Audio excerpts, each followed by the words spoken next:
Holy guacamole, it's 2012, where memes looked like this and Canon's affordable cameras looked like this. That is until August 29th, 2012, where the game was changed.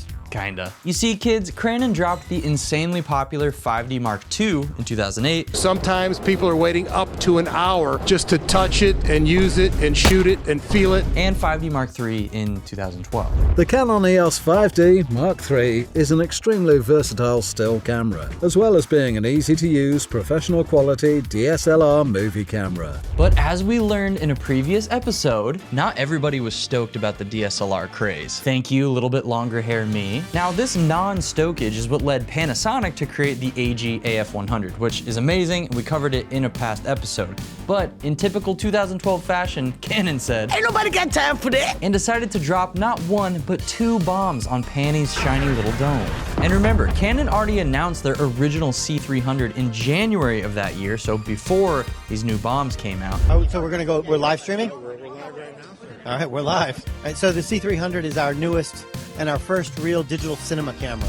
So they already had their EOS cinema line tech cooking. So they slid out the shiny silver platter, removed the lid, and underneath... Now Chuck, obviously the C300 was well accepted. It's been very popular among shooters, but you decided not to stop there. You've released a C500 with many additional features that people have been asking for. Yeah, exactly. And the more affordable...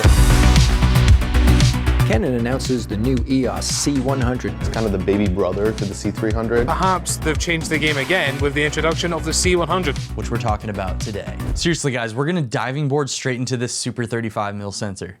1, 2, 3. I guess we'll go into the integration after that. This video is sponsored by Hollyland and their Lark M2 microphone. We'll talk about them a little bit later. I'd like to show you one of the world's great cameras. Big as life in full color slide. Eye-catching close-up. Exciting action shots. Beautiful scenes, indoors or out, they order. Oh yeah.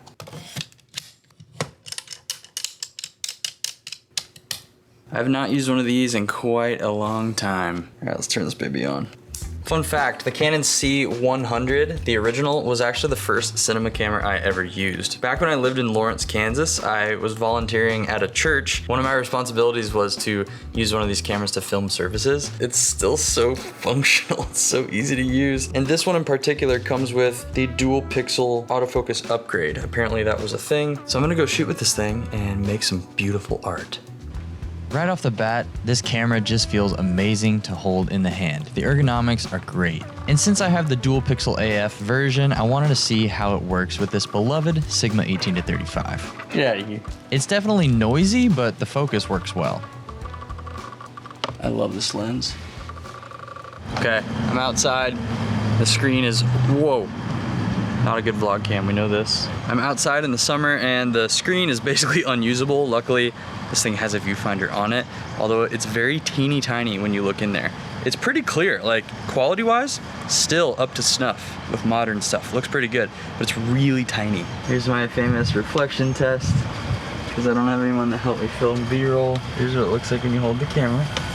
Welcome back to another episode of Filmmaker Reacts, the only show on YouTube where filmmakers react to filmmaking things. Today we have trailers for 4 projects that were shot exclusively on the C100. This first one is for a short film called Scan Ahead. I don't want them tracking what I'm doing, who I'm sleeping with. Scan Doesn't ahead. look bad. Power. Breaking news. Ooh, flares.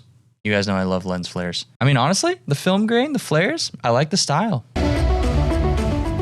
Okay, shut up, Scrap. We kind of mentioned this in the AG AF100 video, but the cameras of this era definitely struggled in the highlight regions, dynamic range. You can see like the window is totally blown out. It's a tough thing with any camera, but definitely these older generation of cameras, dynamic range was tough. It's a corrupt scam aimed at our generation, led by Sandra Hill.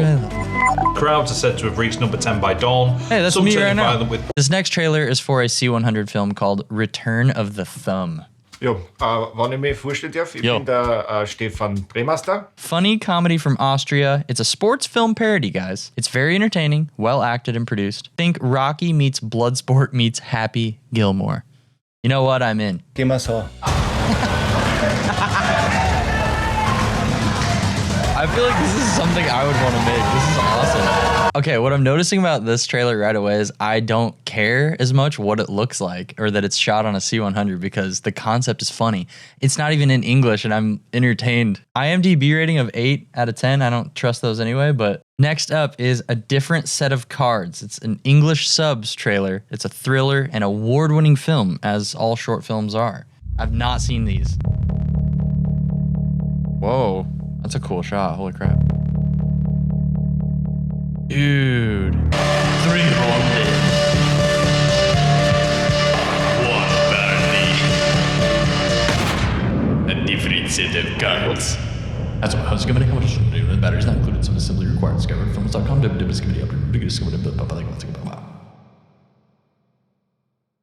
Hey, it was color graded with Film Convert Pro. That's awesome. I used to use that all the time before I was in DaVinci. Wait, it says it was shot on the 5D Mark II? What the frick? This one's called Arlo and Julie. It's a trailer for a feature film.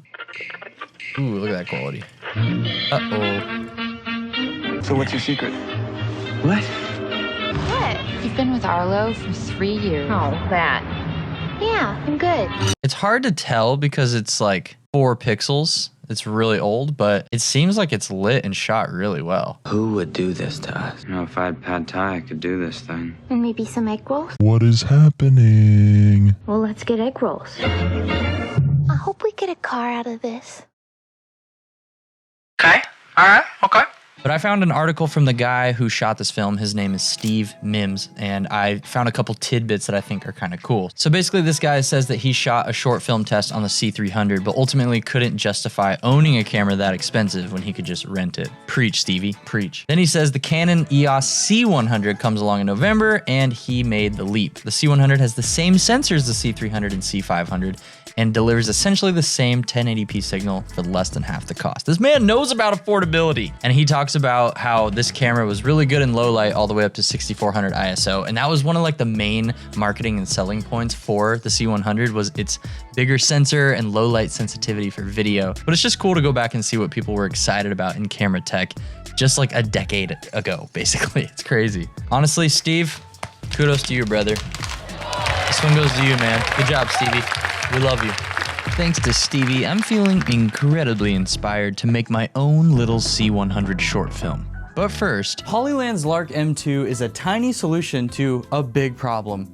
Crappy audio. All of us have heard on YouTube that audio quality is more important than video quality, even in high-end cinema like we just watched. And maybe some egg rolls? One way to immediately level up your audio is use a lav mic when you need to be far away from your camera or you just want a more isolated sound on your subject, like in movies and stuff. I got this right here, and I sound like an absolute hoss daddy. This is the Lark M2, Hollyland's wireless microphone system. I have it mounted on the middle of my chest. A lot of people hold it out here. You can do whatever you want. Some people put it up on the neck, but you get the most full, bassy sound when you put a lav mic kind of in the middle of your chest where your voice resonates the most. You're welcome. And if you're just filming videos on your phone, the Lark M2 comes with a lightning port adapter or a USB-C adapter, so the wireless audio can go straight into your phone when you're filming for Reels, YouTube Shorts, TikToks, whatever the heck you're doing. Look, we all get obsessed with the latest cameras, but let's be honest, let's just level up our audio. I'm tired of hearing crappy audio in your guys' beautiful videos. It sounds like this. I got bronchitis. Don't be doing that. Check out the Hollyland Lark M2 at the top link in the video description.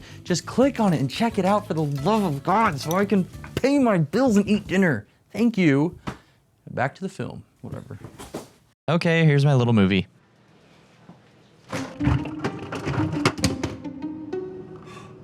Whatever.